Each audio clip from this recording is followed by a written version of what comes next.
Si tus campañas publicitarias tuvieran un ROAS 4 y te dijera, ¿eso significa que tu negocio va bien? Seguramente me responderías que sí. Ahora déjame que te formule otra pregunta.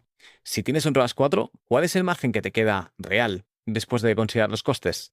Ahí quizá ya no lo tendrías tan claro.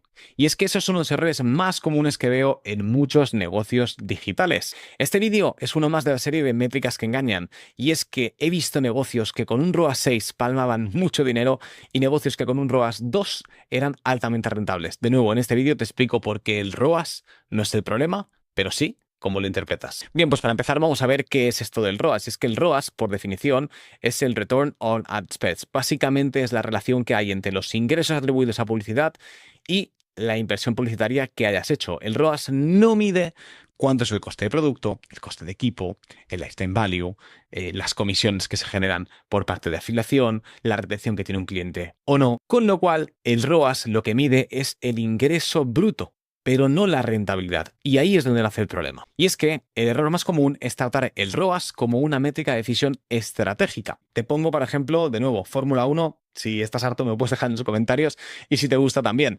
Un ejemplo muy claro es que yo tengo un ROAS 5, la campaña, y digo, venga, vamos a escalarlo. Pero mi pregunta es, ¿escalar el qué exactamente? El ROAS no te va a medir cuál es el margen que tienes en ese producto. Quizá es bajo y quizá no te interesa escalar esa campaña.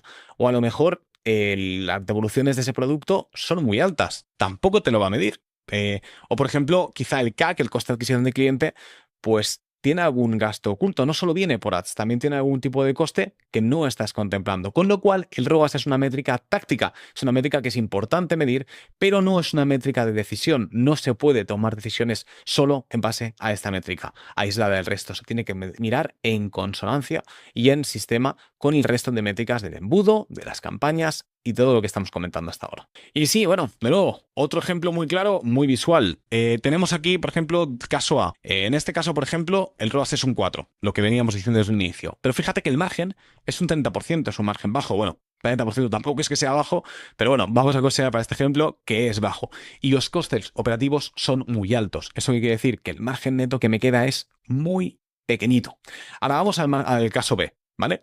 En el caso B, aquí tenemos la estrategia ganadora. Fíjate que tiene un ROAS 2,2, es prácticamente la mitad. No es alto, es moderado, pero el margen bruto es de un 70%, es muy alto. Y el lifetime value, la recurrencia que tiene el cliente, es elevada. Esto, sin duda, es lo que nos va a dar ingresos recurrentes, negocio sólido y negocio rentable. Si miras solo el ROAS, te vas a quedar con la A. Pero si miras todo el contexto y miras la economía y lo que te está dando dinero, te vas a quedar con la B como la campaña ganadora.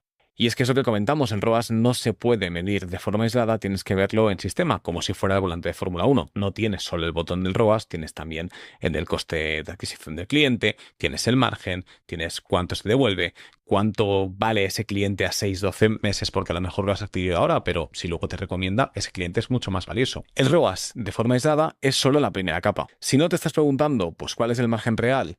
¿Cuánto tiempo tardas en recuperar la inversión? ¿Cuánto vale ese cliente a 12 meses, como te comentaba? Si no estás haciendo todo eso, no estás optimizando el negocio y la rentabilidad del mismo. Y de nuevo, haciendo el símil con el mundo de la Fórmula 1, pues si tú estás mirando solo el ROAS, es como mirar, por ejemplo, solo el tiempo por vuelta. Evidentemente vas a hacer la vuelta rápida, pero si te estás olvidando de medir cuál es el desgaste de neumáticos, cuál es la estrategia que tiene tu equipo, cómo vas de combustible, pues de nuevo, harás la vuelta rápida, pero no acabarás la carrera y acabarás perdiendo. Y es que, por si fuera poco, además, tu ROAS es muy posible que no sea 100% real. ¿Por qué?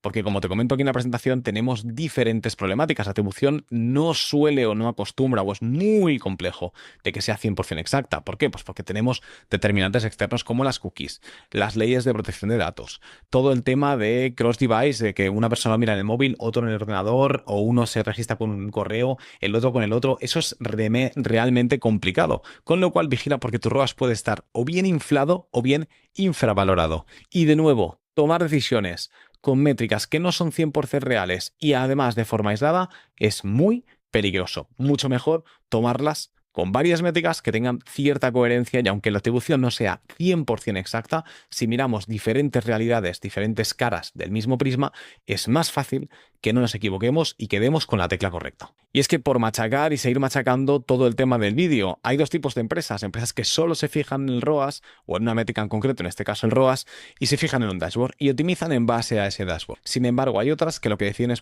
montar un sistema que tenga cierta coherencia, que tenga en cuenta todo ese ecosistema de data, esa estructura, ese sistema operativo, que sí, a priori puede ser complejo de montar, y toman decisiones en base al ecosistema y no en base a métricas aisladas, lo cual tiene mucha más coherencia y para mí, desde mi punto de vista, es mucho más prudente y acertado. Y sí, sé que te he dicho que montar el sistema a veces no es tan sencillo como parece, ni es tan ABC como podríamos imaginar en la cabeza, pero no te preocupes, porque como bien sabes, estamos montando Wildmetrics, que es la plataforma para exactamente montar ese sistema para no tener en cuenta solo el ROAS, solo el coste por lead, solo el CAC, sino todo en un conjunto de una manera muy sencilla, sin código, sin tecnicismos, sin que tengas que mantenerlo manualmente, todo automático por API. Se conecta con tu stack, con tus herramientas y ya puedes empezar a tomar decisiones de una manera muy, muy diferente. Así que bueno, para ir acabando y siguiendo con el hilo de esta serie,